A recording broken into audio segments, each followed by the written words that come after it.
Roadshow is presented virtually through Zoom due to the current COVID-19 pandemic restrictions. Now, in addition to MD19 Lions, we welcome a number of Lions from MDs, 36 Oregon, 39 Idaho, and 49 Alaska. Next slide, please, Anne.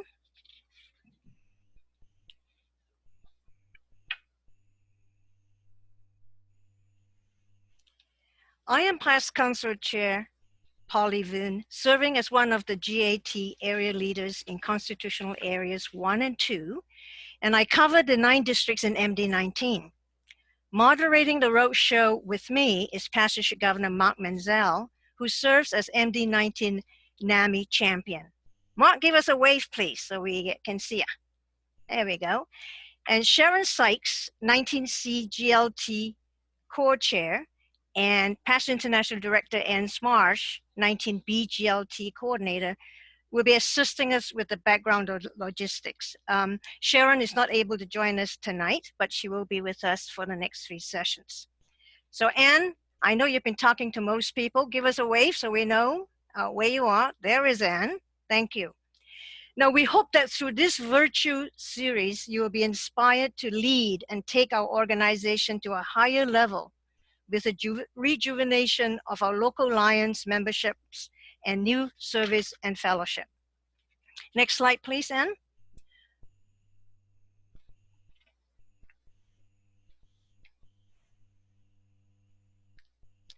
Mark has reviewed these ground rules for the virtual learning for tonight and for the rest of the sessions as well.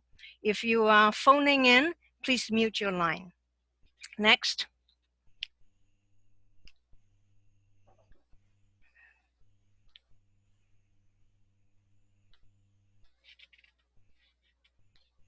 Here is a quick review of the roadshow. It is an overview of the 4 specific focus areas relating to the membership initiative. Each topic delivered each Wednesday over the next 4 weeks. We're going to cover new club development, new member recruitment and retention. Next slide, Ann. Expanding service and fellowship will be on October the 14th, and resources to support district leadership.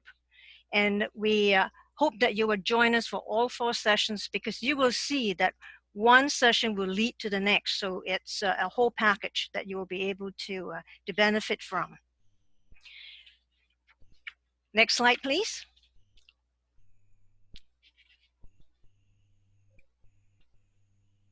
This is the agenda for tonight. We're going to very quickly review an introduction to the GAT Roadshow. We're going to talk about new club development, and we're going to have a couple of local Lions share success strategies that they've seen working within their districts in the area of new club development. Next slide. So the first question you may ask is, why do we need a membership initiative? Now, these 2 charts are the story of the North American membership over the last 40 years. What's important in this story is a trend line, which is basically the same on both charts, and they're not going up, they're heading downwards. It is the membership initiative mission to reverse that trend. It is vitally important to the future of our great organization. Next slide. Now, the second question you may have is, what will the North American Membership Initiative do? It will grow membership in the US and Canada by rejuvenating districts with new clubs, revitalizing clubs with new members, and remotivating members with new fellowships and exciting service. Next slide. In our work on this great initiative, we are so fortunate to have the leadership and active involvement of all 3 international vice presidents, as well as our GAT constitutional area leaders. Working with them is the entire Global Action Team, which consists of 18 Lions in the United States and Canada, supported by our international staff. Next. LCI is scaling up communications, training, and support to multiple districts and districts through our GAT leaders. We're not going to get into the details on the North American Membership Initiative, as we have consolidated all the NAMI materials and resources at lionsclubs.org/NAMI.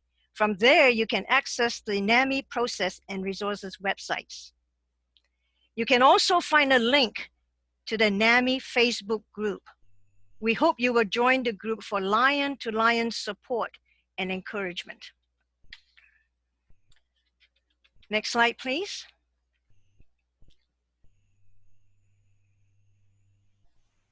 And Mark, will you please take us through the first part of new club development? Will do. So the first session, the first part of the first session is on new club development. Next slide, Ann. So new club development is really comprised of talking about how do you develop a whole range of options for new clubs in Lions. Traditional clubs traditionally are usually most of the clubs that we think of when we think of starting new clubs. They tend to be formed around a community or a neighborhood. But there are so many other types of clubs. As you can see on the screen, there's a whole wealth of options for you to consider. The key is to think about a community of service-minded people. For example, a virtual club is a very popular type of new club that's being developed now. If you read the Lions magazine this month, it talked about the COPE Virtual Lions, KOPE, which stands for Knights of Prevention and Education. And it started with a simple idea. Two individuals saw a need, and they grew it into a very vibrant club around a particular need in the community. There are specialty clubs. We're going to hear some about one tonight, but there are specialty clubs, everything from snowmobile clubs to four-wheel drive clubs to sewing clubs. It really is about a community of people, and how can the Lions platform help them? Next slide. So tonight, what we're going to do, and for the rest of the series, the GAT Roadshow, we're going to give you an overview of the four areas. Tonight is new club development. But if you go to the Lions Virtual Event Center, you will see and be able to watch an in-depth virtual recording of a seminar that goes into much more details into each of the areas. And the way you do that is you go to lionsclubs.org, and then you do a search for Virtual Event Center. Follow those links, and there's a new club development series in there a couple months back, and they will go into much more detail. So we encourage you to check out the Virtual Event Center, and we're going to give you an overview of the process tonight. After this webinar tonight, we will email you some directions on how to get to the Virtual Event Center. Next slide. So the new club development process is really divided into 10 steps. And this, what we're going to talk about tonight, is more of the traditional process supported by Lions Clubs International. And if you brought in a club specialist from LCI to help you, but there are many more ways to start clubs. This is just a foundation, and the pieces of this process can be employed in other ways to start new clubs. You're going to hear from a couple Lions in our multiple district that have started clubs, and they have used many parts of this process. I will cover the first 5, and Polly will cover the remaining 5, 6 through 10. Next slide. Go ahead and click through, Ann. So the key is determine the area of opportunity. And the area of opportunity, as we saw in the previous slide, there are many types of clubs, and not necessarily limited to a specific town or neighborhood. The definition of a community needs to be broadened if we want to consider all possible groups that could benefit from our Lions organization as an effective platform to achieve their service goals. For example, I mentioned the virtual club. The key thing is to think about Lions as a platform And how can Lions help service-minded people make a difference in their community? That's the shift of mind that we need to have in thinking about starting new clubs. That being said, a great tip to help you see possible areas of growth in your district is to take a map of your district and mark all the locations of the existing clubs. This way you can clearly see where the traditional clubs have been founded. But think about other communities, schools, hospitals, service groups. They're all potential opportunities for allowing us to help them help themselves by helping them start a club.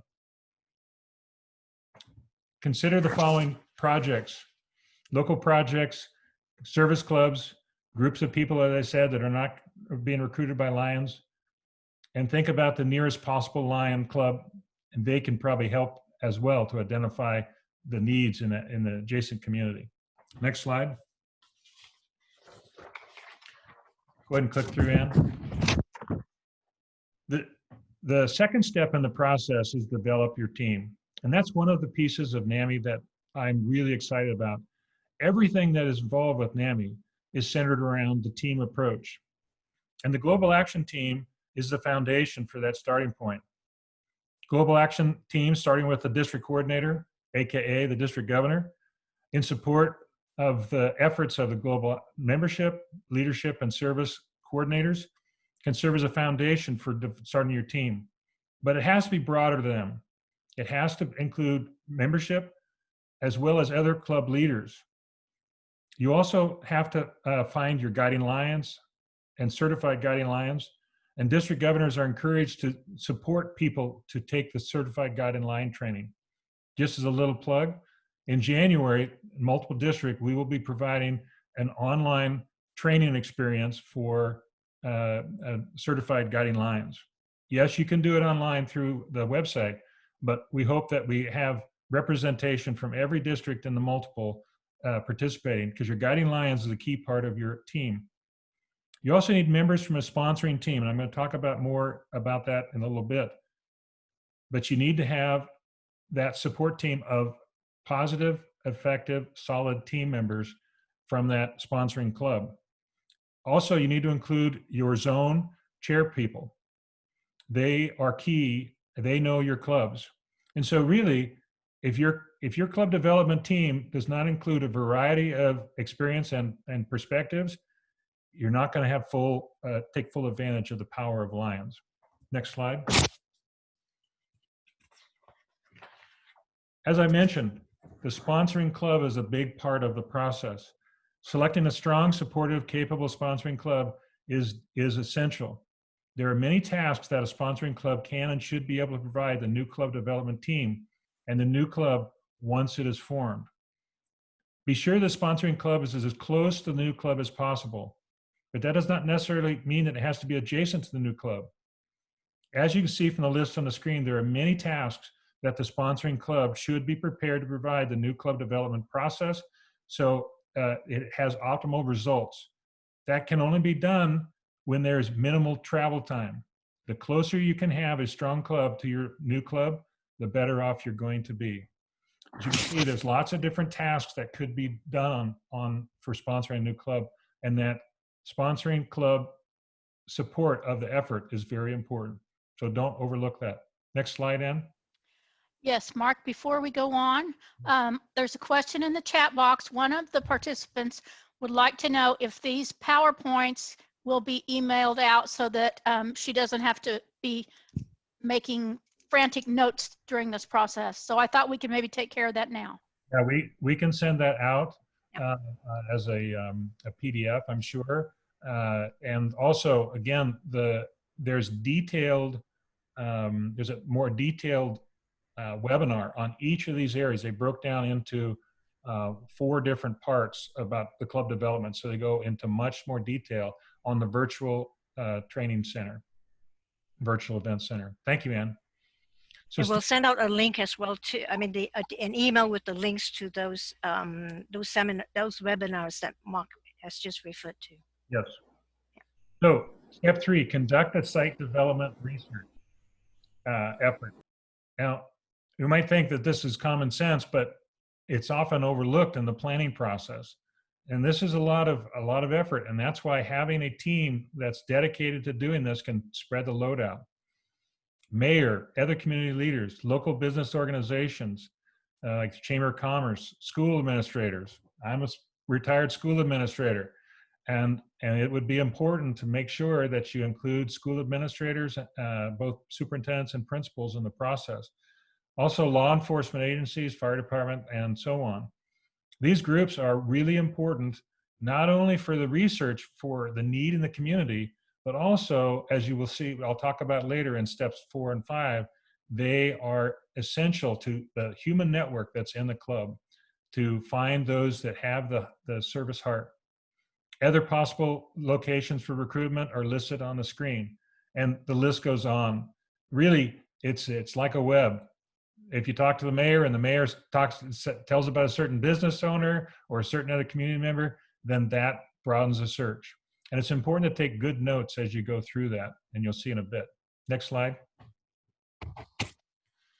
Promoting the club. The next thing is to get the word out. And really, when you do your research, you're starting that process, promoting the club. So there are 5 ways that Lions Clubs have developed, and these strategies include canvassing, door-to-door, limited recruiting, identify key community members, setting up meetings, such as with a police chief or someone in the bank or a school principal. You could also have group conversations, meet with a group such as Veterans of Foreign War community, or let's say a parent-teacher organization. There are so many different ways to be able to reach out to those people in the community that can promote the club. And again, once you're coming in from the outside, you need those voices on the inside of that community that can begin to start to spread the word. So any group that you can speak to, a city council, a PTA organization, a school board meeting, all those are ways to get the word that there's an opportunity to connect with Lions to serve in their community. Next slide. Step 5 is recruiting charter members. Now this is really important because steps 3, 4, and 5 are really connected. Use the contacts developed during the promotional process, step 3, to help recruit new members. For example, when talking to community leaders, they themselves might be interested in becoming a charter member, but certainly they know others who are service-minded individuals in their community. So steps 3, 4, and 5 in this process are intertwined. Please keep that in mind as you go through that and take good notes, because not everybody is going to hear every person. That's why the team approach is really important. Spread the load, many hands make light work, but also you need to come back together and make that all those connections real. Here's an example. When speaking to the school superintendent or a mayor, ask them about how they're connected to serving their communities outside of their leadership role. Who do they know who has a strong service mindset in a community that you should talk to? That all leads to the same end. You're promoting a club, you're recruiting charter members. Next slide. So recruiting members, again, as I said, the message is really important. Everything that you do, your appearance, the promotional material, your team needs to decide what materials are going to be effective for that community. The other thing is when you do your attire, be professional, but don't wear your Lions vest, a polo shirt, or maybe even your jacket if you're going in to talk to the mayor. But recruiting flyers, this is another example. When you go in and talk to a business, can you put up a flyer in their store? That's a great tool for them to, you have a conversation with them about, well, their business can benefit with a healthy community, how they might want to be involved. So think about your recruiting materials as a way to both engage your community members, but also promote the Lions platform for service. Next slide. And I'll turn it over to Polly.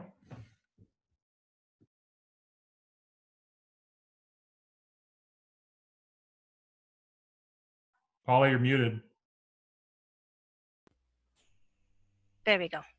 I thought I unmuted myself. Thanks. So the next step, step 6, is the informational meeting.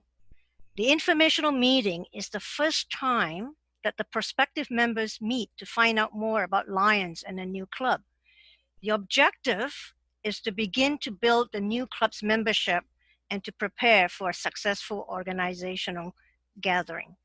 And when you prepare for the meeting, you need to make sure that the room is set up. And if you're using a physical room at this time, you need to make sure that there is the provision for the social distancing and so on, and all the safety precautions are taken into consideration. And you select the number of Lions to be present, dress professionally, and as Mark indicated and suggests, no vest. Make sure there's name tags for everyone, for the attendees, and there's a welcoming committee, so you will know who to expect and have somebody at the door at the entrance to the meeting place to greet people as they come. And the meeting should be informal and relaxed.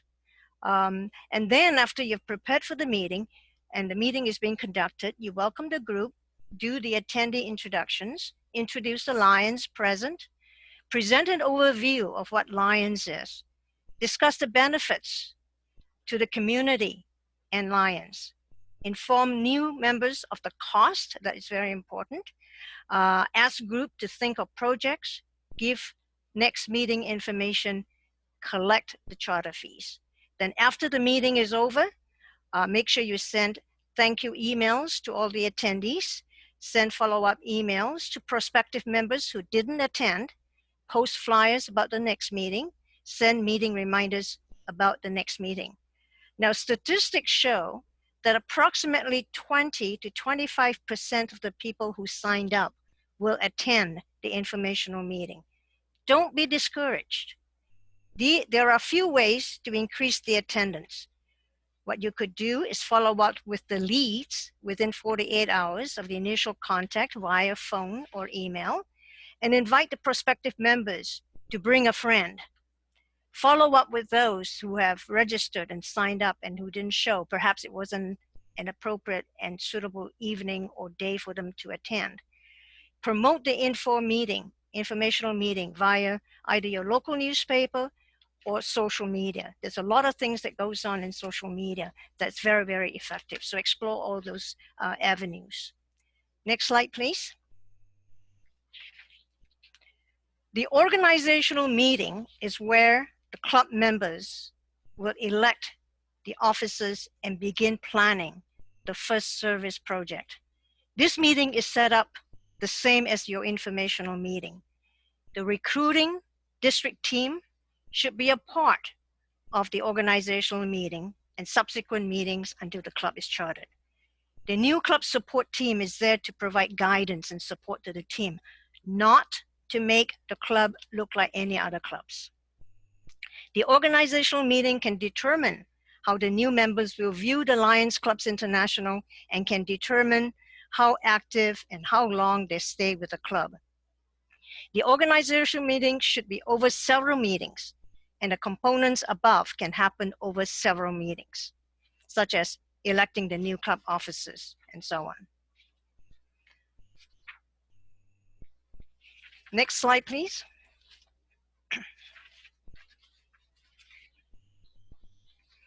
Then the post-meeting follow-up, again. Could you go back just quickly to the previous one, please, Anne?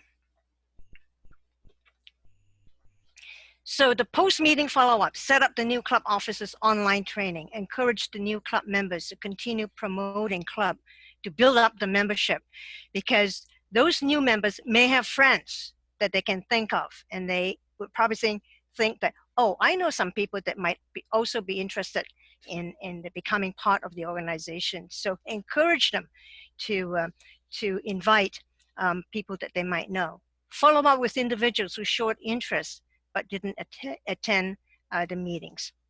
And again, there is a link to the organizational meeting PowerPoint.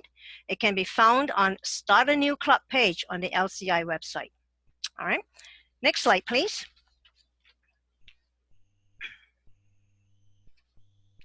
Now that the club has began meeting, it is now time to submit the application for approval. And who is responsible for the application submission? The following people can submit an application inside of my LCI: the district governor, the GMT coordinator, the coordinating lion, sponsoring club president, or the sponsor club secretary. Where do you submit the application? All applications will be submitted online at my LCI on the lionsclubs.org site. The club sponsor, all clubs will have a sponsoring club or district. The membership size, the club will need a minimum of 20 members.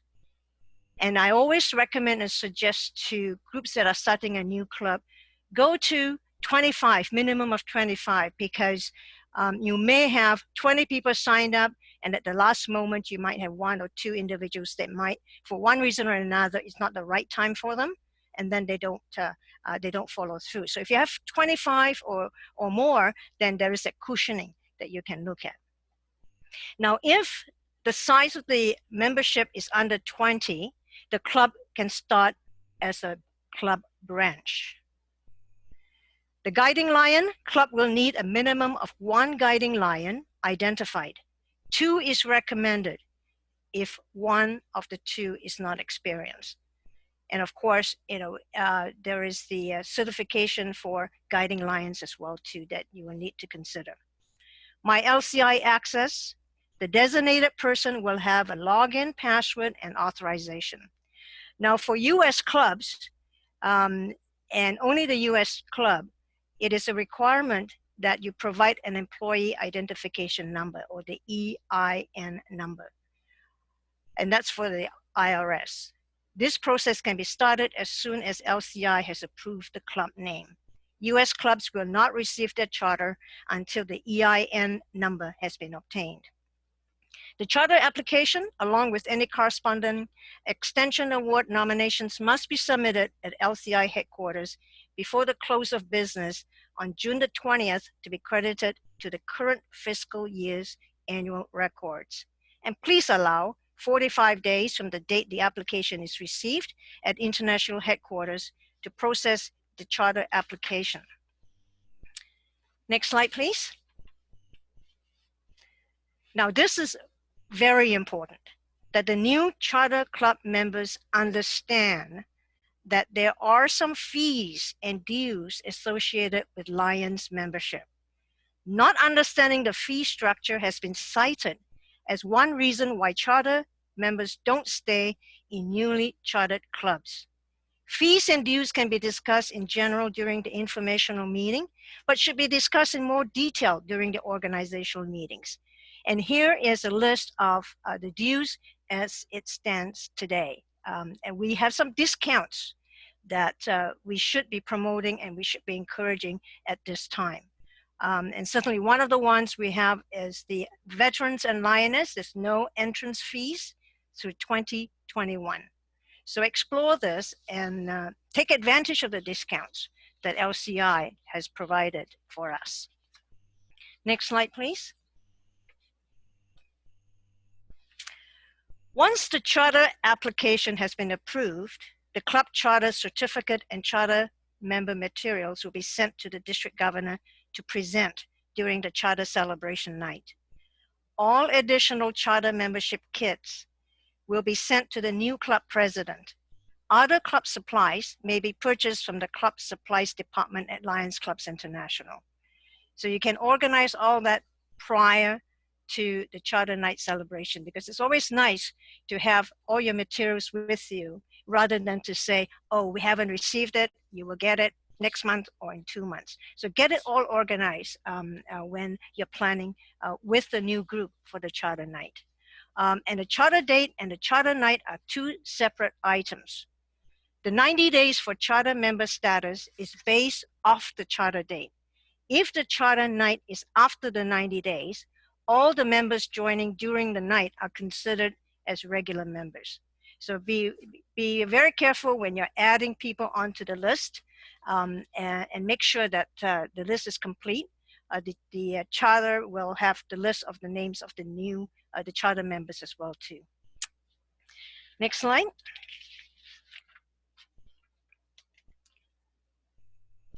So step 10 is the continued club development. The sponsoring club assistance is provided to the new club.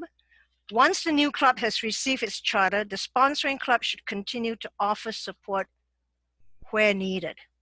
Sponsoring club officers often visit new clubs during regular meetings, provide assistance with activities, and meet with the officers so they become familiar with Lion policies and procedures. Some sponsoring clubs will co-host a meeting or two for the new club until the new club officers feel comfortable holding meetings on their own. Successful sponsoring clubs continue to support club officers through personal contact and by offering counsel and advice when needed.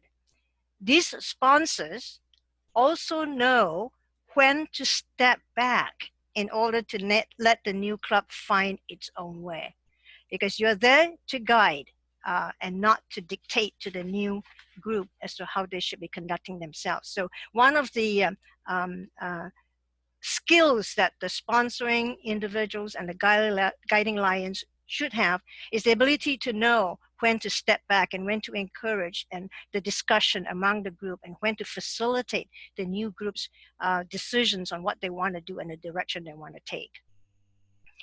The guiding lions support the new club throughout the first 2 years. This includes developing mentors as outlined in the Guiding Lion Training Manual for the executive positions.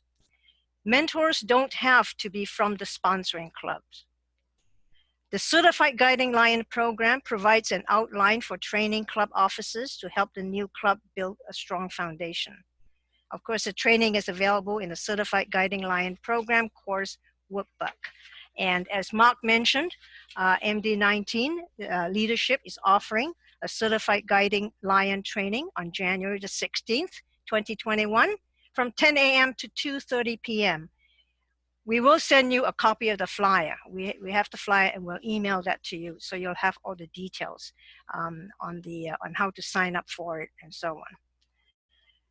Now, with the transition of power, the goal is to develop a strong, self-sufficient Lions Club.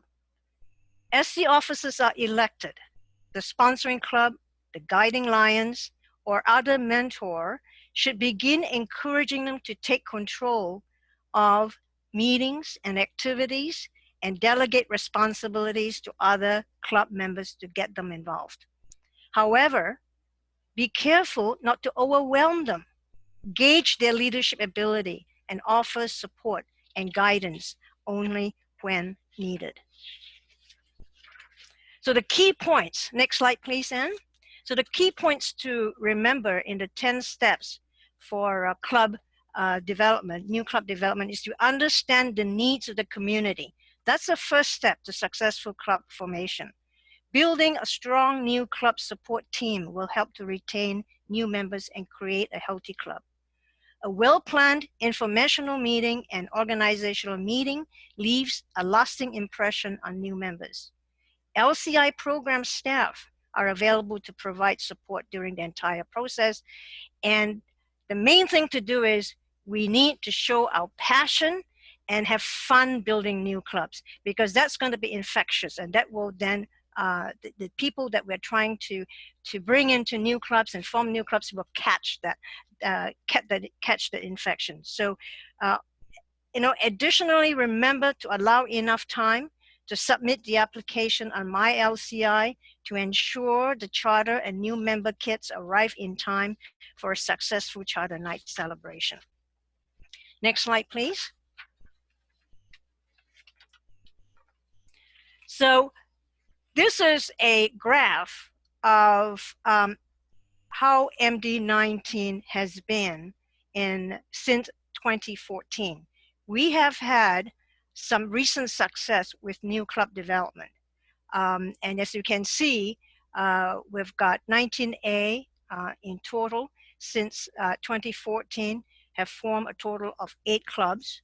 We have 19C with 3 new clubs.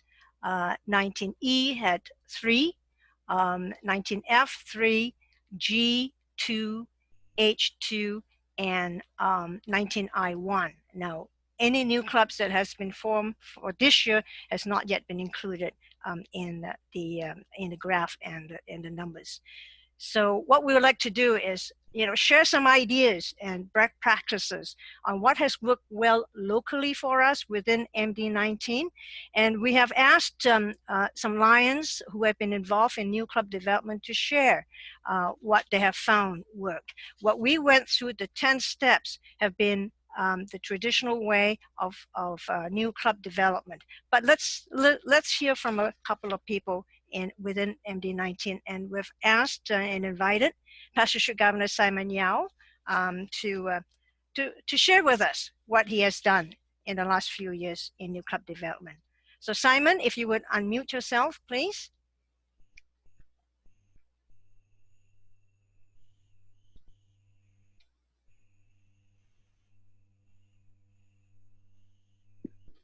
Yeah. Okay. There we go. Thank you, Simon. Okay. Welcome, Council Chair Polly. Well, as I think that in 1908, that's the cultures in our district is a bit different than the others, other 7 districts, right? We have over 50% of the Asian clubs. What we did all this year was mostly we visiting clubs and go to the event. That's the culture of the clubs in 1908. There's lots of events, lots of functions, and we just attend quite a lot of events, and the others Lions clubs like installations and all this. And most of the time, the Lions have issue of information and doesn't know how to get the answer, and they come to me or come to other district leaders and ask about how they can recruit another members, like people, new people from outside to able to form a club outside. So they think that some Lions say, hey, this is about time for them to recruit their groups of friends or business related, and recruit all these people together as a group and form another new club, so they can get easy to work together and serve the communities. And we just keep providing them the information about what Lion Club is, and when we fill in some information, and they just kind of interest and keep contact with us and find out more about it. And once they get all this some information from us, and then they show some kind of interest, and we need to keep contact them and keep connect with them and tell them more information. And the latest few clubs, actually, we don't go outside or don't go to the public like Mustang, or go to a city, or go to another community center to try to recruit people. And they come to us directly. And we have a new club just formed. They already had the Leo clubs there in 1981, and then because the Song chairs connect with the parents, and they decided all the mother going to get together. The kids they all joined the line, so they said, okay, maybe we group together and form a club. So the parents, the mother can also get involved when the kids. Leo serve the community, so they can also serve, and that is how we get all this the new clubs formed. And we just keep asking. Most of the time we go outside and attend those events, and we just keep asking, keep finding out. There's some lines probably feel a little bit queries that how they're gonna go outside and form their club of their own groups. And basically, this is the how we get all these new clubs in our district. Simon, do you find that when the approach that you have been very successful with, it's the personal connections, isn't it? The relationships that you have with some key lions within the clubs on your visitations when you talk to them and they express an interest, and that's how you then inquire as to whether they know of individuals that might be interested. And so through them, they then have the relationships with the people that they know. It could be friends, it could be neighbors, it could be business associates, but they already have a connection with those individuals. Do you find that's more effective in bringing the group together? Yes, it is. So how would you initiate a discussion with those individuals? Do they bring it up? Did you find that they're the ones that ask for it, or do you initiate the discussion? Mostly they brought it up themselves. Like when we do all this gathering, they figure out, okay, we are the one who's to talk to or feel comfortable to talk to, and when they get the information they need, and they're ready to work on the group of people who interested to join the Lions. And sometimes I think you also find that they may have a specific interest in an area of service, which perhaps their current club does not take on, or it's out of the realm of the club interests. So that's how you go to those individuals to say, well, I know a group of people who support this organization, and I think I could have perhaps 25, 30 people that would like to get together as a group, and that's how you initiate the suggestion that you can do it under the banner of Lions. Yes. Well, we have a new club a couple of years ago, and it was referred from another club saying that this have a group of people interested to join. They all were Lions when they formed this club, and we just spent lots of time to have the meeting with them, to talk to them, and until they decided to show their interest to form the club, and we just have to keep following. I think it's so important to be open-minded and to listen to what the Lions and others may say, and exploring their interests and encouraging them to get together to satisfy that need, that interest that they have, instead of saying, oh, you should be doing this project because this is what Lions do. And that's how you encourage them to be part of it. Yeah. Thank you, Simon. You're welcome. And I think that is certainly something that we could do when we are interacting with our fellow Lions, either within our club, our own club, or within clubs within our district or our zone, is if you listen to what they have to say and explore that interest, it just gives us the opportunities to bring together a group of people with a common interest. That they can go ahead and carry on with being a new club, right? Yeah. And just keep asking. Right. Thank you very much, Simon. Thank you. Next up, we have invited Pastor Governor Crystal and David Walk. You have had some really good experience within the district as well too in New Club. Would you share with us your experience, please? Dave was very interested in getting a Spanish-speaking club started for several years. And as many of you know, that during your district governor year, things are very hectic and busy. And so this didn't happen until, I think, my year, right? That's because Dave then wasn't district governor anymore and was able to do a lot of the work. So he really had the contacts of the influential people in the community. So I'm going to let him kind of tell you about what we did. Part of the process to getting a new club is to build momentum.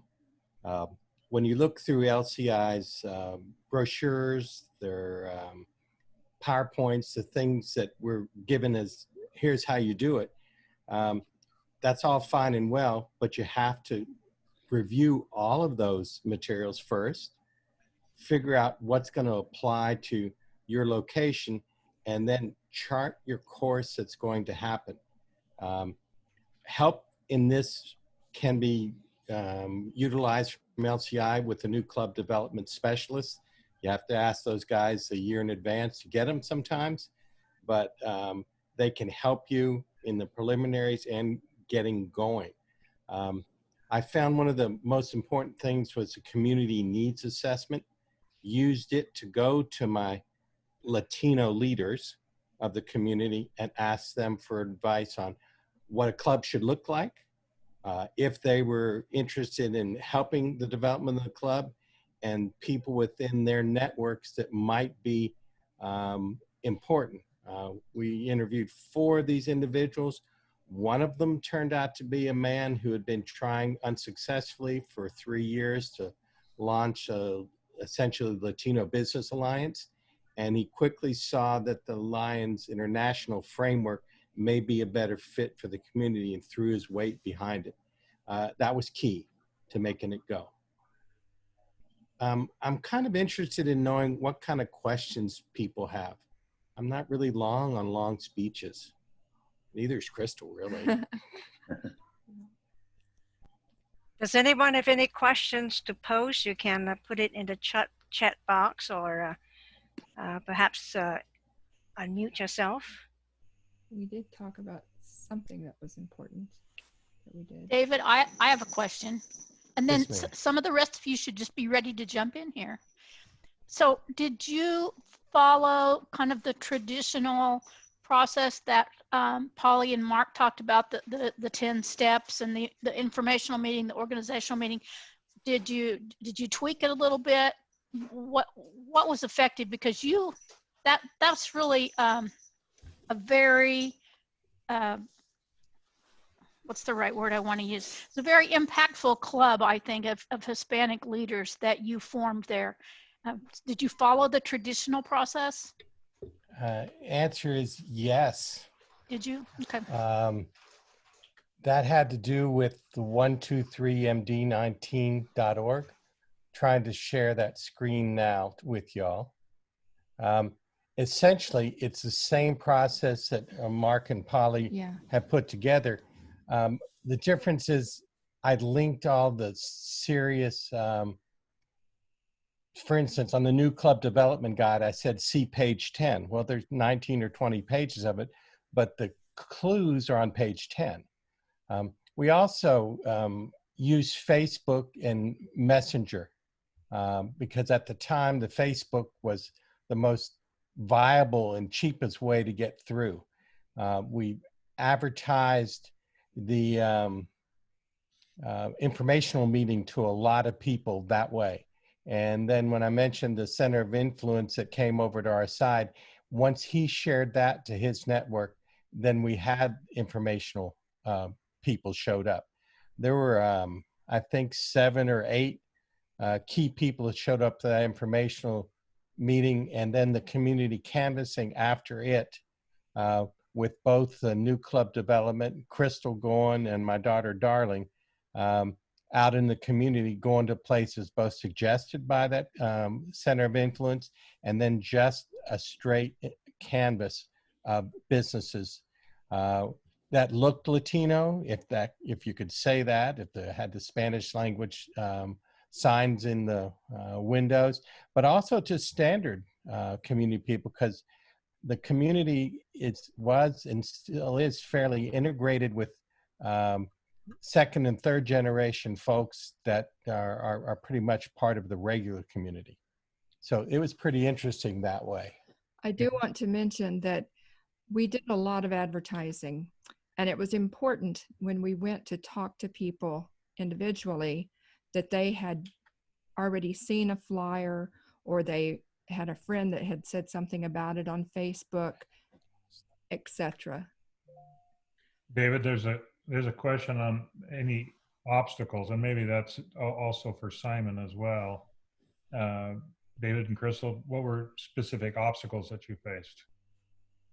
Well, I don't speak Spanish, so that was a little bit of an obstacle. That was a large obstacle was the language communication. But in America, even though it was called a Hispanic American Club, they wanted to do it in both languages to begin with, and did. And as it got along a little more, when we showed up, they shifted to both languages, but they weren't in English while we were not there. It's as far as, guiding lines process and that thing. It was also very interesting that, see, they all speak Spanish, but they're not all from the same countries. And so they didn't have that common ground like maybe an Asian club would. So that was a little bit of an obstacle for them because the countries don't necessarily like each other. Yeah, they just all spoke Spanish, so that was an interesting thing. And I know that you mentioned, I know Polly did, about making sure that the dues structure is explained. I cannot emphasize enough. Sometimes when you get a consultant from LCI, they gloss over that pretty quickly. It is very, very important that the new members, prospective members, understand all of the dues for MD-19, everything that is going to be expected of them. They do not like surprises. How many people were on your team? We had Pablo Romano from LCI, and then Dave and Darling and Crystal me and Governor David Heath. That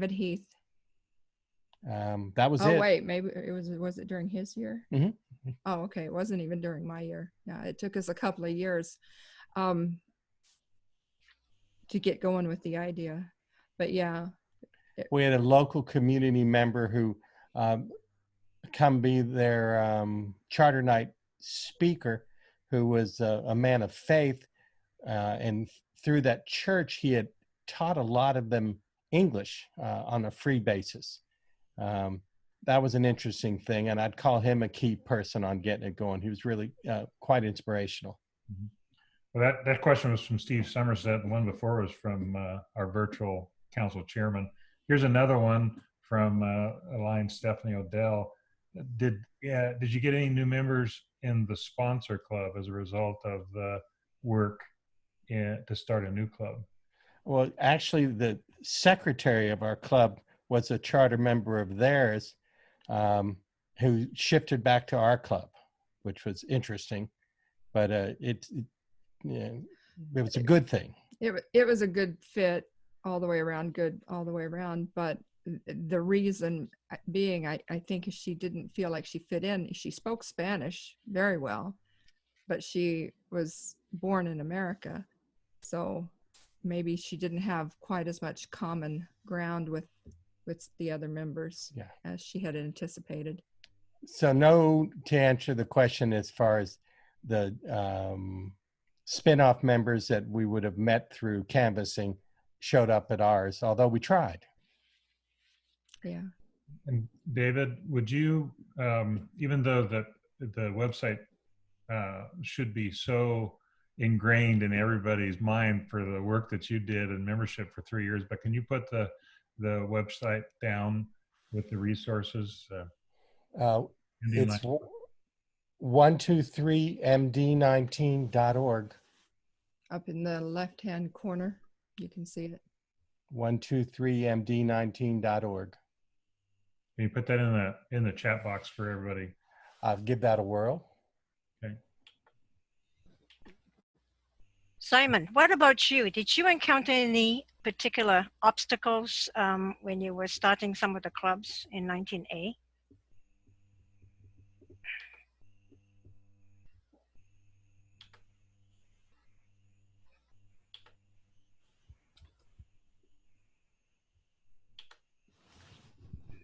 He says he can't unmute himself.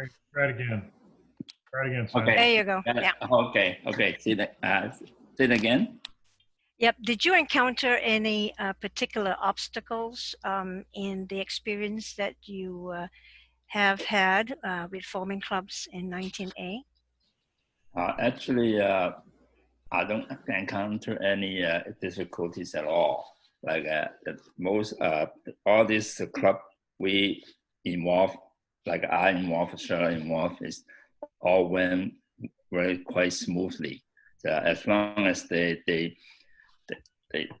recruit 20 to 25 people. So and then here we go. We just had to fill in all this information for them, to fill up everything, to fill up the form, and they have a difficulties to do that. We're gonna able to do it, and then we are the one who arrange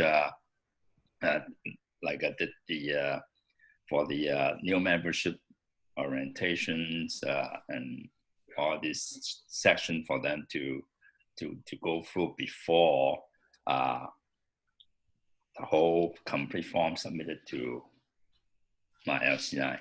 Yeah. So by the time you complete that application form, it will consist of individuals who are already committed and agreeable to be part of the Lions Club. There's no surprises, and I know we have Pazon Chairman Elaine Look Yes. in the meeting, and Elaine is an excellent presenter, and she does a lot of the new member orientation for us in our district. Yes. And kudos to you as well too, because once you take the time to really follow through on the process and don't have any shortcuts, then the potential for a successful Lions Club to be formed is good. Otherwise, within 1 or 2 years, that club will then disintegrate and go away because the members are surprised by maybe the dues, because I've had people say, I didn't know I'm supposed to pay to be a volunteer. You could have a sponsor initially to cover the new member dues and so on, but they don't tell them, oh, by the way, even though the new club fees are paid, you have yearly membership dues you are expected to pay and so on. So they don't tell them and they get surprised over that. Yeah. Are there any other questions or any comments you'd like to make, Mark? I see Anne with her hand up. Yes, Anne? Well, I'd like to ask Simon, my observation, and I haven't really been in your district as much, especially in the Vancouver downtown, but I know you have a lot of clubs there. The officers whom I saw on club officer training were all very young and very committed.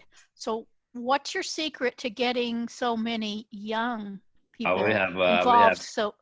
We have a younger district governor 2 years ago, and he just when during his position as a district governor, that's Kenneth I'm talking about, and he emphasized to bring in a more youngest leader to younger people to join the club and just discover more youngers alliance to able to join the leadership positions, and you will see a lot more coming up. Yeah, I think one of the things that Candace has been very successful, he's not pretentious, and he relates to the younger generation because he's young himself. And they're able to relate to him more easily. So that's certainly very important. Mark, do you have any final words for us tonight? No, I just, I really appreciate hearing from Simon and my own experience in starting the club. There are many parallels to that.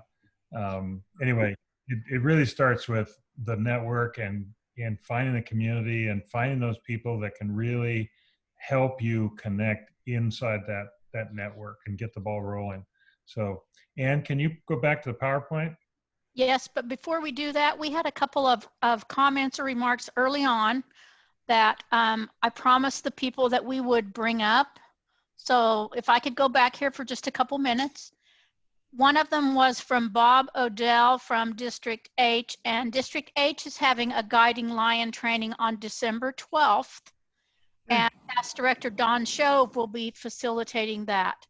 So I think Bob said also that Peter Anderson is going to be sending the flyer out for virtual registrations, and it will be a virtual event. So be watching for that. So you have an opportunity either on December 12th or January 16th for guiding lion training. And Mark, you had, when I look for the next question, but you had kind of a different view that you're trying to convey to people about who should go to guiding lion training. You want to share that while I'm looking for the next remark? We're just about out of time. In fact, we're out of time. We want to honor that time. But the key thing is that even if you may not be able to do the commitment to, because a guiding lion, when you get assigned to a club, whether that's a club in need or a new club, the commitment potentially could be for 2 years. That might dissuade some people to go to the training. The training is really excellent. And I would say that you go through it, the more people that go through it, the stronger our districts and our multiple will be. And out of that group, some of those lions will be able to be asked to go on. But it doesn't mean you have to go on. But that training is excellent training. I encourage as many people as possible to look into that training as a growth in your own leadership and awareness of the resources that are available to all of us as leaders in the district. So thanks, Ann, for bringing that up. And we had another question from Lisa. As far as like club banners and gavels, all the traditional tangible items, are those necessary in a virtual club? How would you guys say that works? Well, and like I put in the post there, it's you know, a lot of those come in as gifts from other clubs at the charter night, and if those aren't needed, then just work with your mentors and the guiding lions and the sponsoring clubs, and tell them that you know there might be other things that they need. Maybe a Zoom account for cover the cost of that. Whatever they need to help their club get started. So, Polly, I'll turn it back over to you. Okay, thank you. Just a couple of quick comments that's in the chat room. Oops, what happened to the chat room? Okay, there we go. David and Crystal had posted, there was a question about who would step into the officer roles in the brand new club. And they said these leaders step back and allowed a few type A individuals to take initial control of the club while they continue to support. And local Hispanic business leaders provided support for the Lions activities, and 3 joined the club. So if you can get the community support as well too, that usually always helps. Okay. Now, we have certainly reached the end of our hour. Thank you, Anne, for monitoring the chat room and for taking care of the sign-ins and so on. We will go through some of the comments, and if there are additional questions that we have not addressed, we will put them together into an email and email it to every one of you. Also, you will get an email sometime tomorrow with some links to materials and information which are available on the LCR website, a new club development for you to review in more detail, and their webinar series with recordings and presentations and so on. Next week, Wednesday, October the 7th at 7 p.m., same time, same place, we shall look at new member recruitment and retention. And I want to thank you all for taking the time to join us. And certainly, please feel free to email Mark and I with any comments or feedback you may have.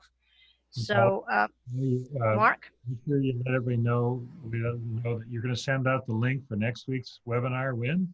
Yes, I will, on the Tuesday before Wednesday. So I'll be sending it on October the 6th, the day before, because I don't know about you, but I get so many emails that sometimes I lose emails with links to meetings if I send it out or if I get them too early, and I end up either missing the meetings or having to say, I lost the email, I can't find it, will you resend it? So I'm going to send it the day before the meeting, and I'll be sending it to everyone. So please, we've got you on the list, and you will get, I've got all your emails, addresses, and I'll be sending them out. So on that note then, Mark and I and Anne would like to wish you all a good evening, and thank you again for joining us tonight. See you next week. Bye. Bye. Bye. Good night. Be well. Good night. Thank you for being with us.